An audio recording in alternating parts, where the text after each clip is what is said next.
સો good morning guys, કેમ છો? મારું મહેસાણા જો મોર્નિંગ થઈ ગઈ છે અને જોબ પર નીકળી ગયા છે. તમે જોઈ શકો છો કે સવારનો વરસાદ ઝરમર ચાલુ છે અને પાછી તમને બી ખ્યાલ છે કે પાછી 48 કલાકની આગાહી બી પછી આલેલી છે આપણા અંબાલાલ કાકાએ. પેલું તમને ખ્યાલ હોય, તમે જે જોયું હોય તો તમને ખબર હોય કે એમાં પેલું કંઈક મેમ્સ બન્યો છે કે અંબાલાલ કાકા હવે ગાડી વેચીને બોટ લઈ લઈએ કે હજી વાર છે. હવે જબરજસ્ત છે. અમુક ટાઈમે જે લોકો મૂકે ને છે ચાલો મગજમાં ફિક્સ થઈ જાય આપણે કે ચાલું આ વસ્તુ કેવું બોલે. બાકી તમે જોઈ શકો છો સવારનો કેવું છે, ઝરમર વરસાદ ચાલે છે. બાકી વરસાદમાં પાછું કેવું છે, નાના છોકરાને બહુ જ મજા આવે. કારણ કે અમારું જે નાનપણ હતું ને, કે કોને સાચું કહેજો, કોને એવું હતું કે ચાલો વરસાદ પડે ને સ્કૂલ વહેલા છૂટી જાય ને વરસાદ સવારે પાણી ભરાઈ જાય ને સ્કૂલની રજા પડી જાય. ભાઈ મને તો બહુ જ ઈચ્છા હતી, કારણ કે બહુ મજા કરી છે મેં સ્કૂલની અંદર. એટલે સાલો આમ લાગે કે આમ સાંજે જે વરસાદ આવવાનો હોય ને બધું આમ કાળું થઈ ગયા ને આસમાનની અંદર, પછી એવું લાગે કે હવે મેડમ કહેશે કે હવે બધા છોકરાઓ ઘરે જતા રહ્યો, કે આજે છેલ્લો પિરિયડ નહીં લઈએ ને. એટલે ચાલો મનથી થઈ જાય કે ચાલો હવે ગાલું ઘરે જવાનું છે, કલાક રમશું. એટલે એવું ફિક્સ જ હોય કે ચાલો મજા આવી જાય આપણને. બાકી ચોમાસામાં કેવું છે, અત્યારે 3-4 દિવસ સાચવજો, કારણ કે બહુ ભારે વરસાદની આગાહી છે. અને બીજી વસ્તુ કે જે અત્યારે કેવું છે, હિલ સ્ટેશન ને બધી જે ફરવા જવાનું જે કોઈ ગોઠવતું હોય તો મહેરબાની કરીને 2-3 દિવસ થોડું ખમી જજો, કારણ કે બહુ ભારે વરસાદની આગાહી આપેલી છે અંબાલાલ કાકાએ. સો એના માટે જ છે, તો થોડું સાચવવું તમારા માટે છે. શું ત્યાં જઈને પછી ફસાઈ જવું એના કરતાં બેટર છે કે તમે શું પહેલાંથી સાચવણી રાખો.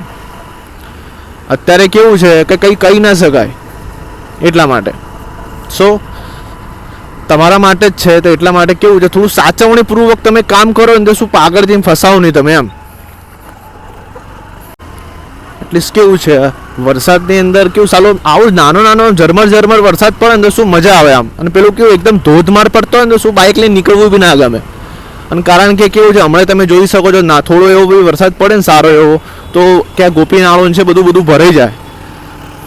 અને જે સારું છે, જે રામોસણા ચોકડીનો જે પુલ ચાલુ કર્યો છે ને એ સારામાં સારો છે, બેસ્ટ છે. કારણ કે શું ત્યાં બી પહેલાં નહોતો એટલે બહુ તકલીફ પડતી હતી, કારણ કે મોસ્ટ ઓફલી જે ટ્રાફિકની આવડ જવાની જે રસ્તા હતા ત્યાંથી અહીંયાથી જવાનું હતું.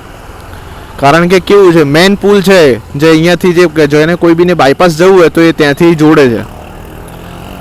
એટલે ઓલમોસ્ટ કેવું છે કે જે મોટા ટ્રક્સ ત્યાંથી જતા હતા એના લીધે જ એનું બંધ કર્યો હતો, કારણ કે ત્યાંથી બહુ પુલની હાલત જ ખરાબ હતી. બાકી તમે વરસાદ તો જોઈ શકો છો. આવામાં કેવું છે ફરવાની મજા આવે, પણ કેવું છે અત્યારે હાલ તમને એવું લાગે છે, પછી હમણાં જોજો 11 વાગ્યાનું કંઈક કહ્યું છે કે 11 વાગે આમ ભારે વરસાદ આવવાની આગાહી આલેલી છે. પછી કંઈ કહી ના શકાય, આ તો અંબાલાલ કાકા છે, બધું કે સાચું જ પડે. ચાલો કંઈક જઈએ ને કંઈક ફસાઈ જઈએ એના કરતી ઘરે રહેવું સારું. મારા એક ક્લાયન્ટ હતા, મેં એમને તમને એક વાત કહું છું કે મારા એક ક્લાયન્ટ હતા, હમણાં જો વરસાદનો મોસમ હતો હમણાં 1 વીક જેવું પહેલાં જ મેં એમને ગાડી આપી હતી. તે કેવું છે એમનું ફઈનું ઘર ત્યાં બરોડા છે, તે બરોડા ગયા હશે કે શું રક્ષાબંધન એવું હતું કે ચલો રક્ષાબંધન એવું બનાવતા આવીએ. પણ એમાં રિસન્ટલી કેવું થયું કે સાંજે સવારે ગયા ને રાત્રે ગાડી મૂકી અને સાલું વરસાદ પડવાનો સ્ટાર્ટ થઈ ગયો. અને તમે બોસ નહીં વાત છોડો, આમ તમે આમ જોયું ને એવું કે આખી અડધી ગાડી પાણીની અંદર ડૂબી ગઈ. હમણાં 1 વીક નવી જ ગાડી 12.5-13 લાખની ગાડી તમે જુઓ તો પાણીમાં ડૂબી ગઈ. હવે કેવું ખમે અમેઝિંગ નહીં કર્યું કે આ વસ્તુ થઈ શકે તમારી બી જોડે બી. એટલે કેવું છે અત્યારે જે વરસાદનો મોસમ છે ને, એટલે ઓલમોસ્ટ કેવું છે બધું સાચવીને તમે ચાલવું. એટલે બ્રધરનો ફોન મારી ઉપર, ભાઈનું મારી ઉપર આવે તો એટલે એમને કહ્યું કે હવે ધવલભાઈ શું કરવું. એટલે આપણે એવું જ છે કે કારણ કે કેવું કે મોસ્ટ ઓફલી ગાડી પાણીમાં જાય એટલે તમારે કેવું છે જો ચાલુ ગાડી બંધ થાય તો પછી ફરીવાર એને તમારે સેલ ના મારવો. અને જો તમે ઊભી ગાડી હોય પાણીમાં અડધી ડૂબી ગઈ હોય તો તમારે કેવું છે અને ગાડી ચાલુ ના કરવી. બાકી તમારી ઉપર ડિપેન્ડ છે. બાકી ઓલમોસ્ટ તું ચાલુ તમે ના કરો ત્યાં એના માટે જ સારું છે. તો શું એન્જિનની અંદર પાણી ના જાય, એકવાર એન્જિનની અંદર પાણી જતું રહ્યું પછી વાત છોડ દો. એટલે વરસાદની મોસમની અંદર બધી વસ્તુ સાચવવી પડે મારે એમ. તમે જુઓ છો ટ્રાફિક સવારનો અત્યારે જોવા મળે છે ગોપીનાળાની અંદર. બાકી કેમેરામાં તમને શું દેખાય છે, બાકી વરસાદ છે એટલે થોડું જોઈ લેજો. એટલે બ્રધરને કીધું કે અમે શું બરોડા એક્ઝેક્ટલી બરોડાની અંદર હતા ને તમને ખ્યાલ છે વડોદરાની અંદર બહુ જ વરસાદ પડ્યો હતો, બહુ એટલે અતિશય, કારણ કે મોસ્ટ ઓફલી અઠવાડિયા સુધી ત્યાં આગળ વરસાદનું પાણી ગયું જ નહોતું. જે ભાઈ કહેતો હતો હું 1 વીક સુધી ત્યાં આગળ ફસાયેલો હતો. એટલે વિચારી લો કે કઈ હદની એ લોકોને તકલીફ પડી હશે, કારણ કે ત્યાંથી નીકળી બી ના શકે, કંઈક વસ્તુ તમને આગી પાછી બી ના કરી શકે. એટલા માટે સો કંઈક જવું હોય, કંઈક આગુ પાછું તમારે કંઈક બહાર જવું હોય તો પ્લીઝ કાળજી રાખીને જજો. અને હું તો તમને એ જ તમને સજેસ્ટ કરું છું કે ના જાઓ તો તમારા માટે સારું છે એમ. અને આ છે આપણો જેલ રોડ છે.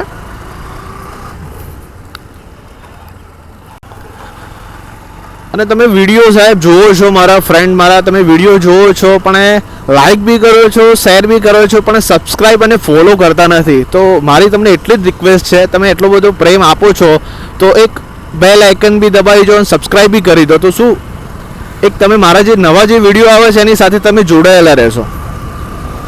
આ જેલ રોડ કહેવાય ને, આ છે આપણે મહેસાણાની જેલ, જિલ્લા જેલ મહેસાણા. અને આ છે વન ઓફ ધ બેસ્ટ અમારી જે મહેસાણાની દૂધસાગર ડેરી છે, તમે જોઈ શકો છો અહીંયાથી વિડીયોમાં. બાકી તમને દેખાય કે નહીં, કારણ કે શું કેમેરા ઉપર બી પાણી આવી જાય છે. સો તમે જોઈ શકો છો આપણે દૂધસાગર ડેરી છે મહેસાણાની અમારી. ઝરમર વરસાદની અંદર અડધો હું પલળી ગયો છું, કારણ કે કેવું છે આમ બાઇક ચાલતા જઈએ તો શું એટલું બધું પલળાય નહીં, પણ કેવું છે બાઇક ઉપર હોય એટલે તમારે કેવું પવન બી આવે ને પાછું શું વરસાદનો ફ્લો આવે ને એટલે તમારે ભીનું થઈ જ જવાય. અને આ એમ કહેવામાં આવે છે કે ડેરીનો પુલ કહેવાય છે એરો. અને આ છે મૈત્રી આંખની હોસ્પિટલ. અને અહીંયા બહુ સારી રીતે સારવાર થાય છે, કેમ કે તમે જે નાના ક્લિનિકની અંદર તમે જાઓ એના કરતી બેસ્ટ છે આની અંદર. તમે આંખની કોઈ બી તમારે જો તકલીફ હોય તમે આની અંદર બતાવી શકો છો, કારણ કે એક જગ્યાએ તમારે એવું નથી કે એક ડૉક્ટર તમારે ચેક કરીને તમને દવા આપી દે. મિનિમમ તમારે 3 થી 4 ડૉક્ટર તમારી તપાસ કરશે ને પછી તમને દવા આપશે.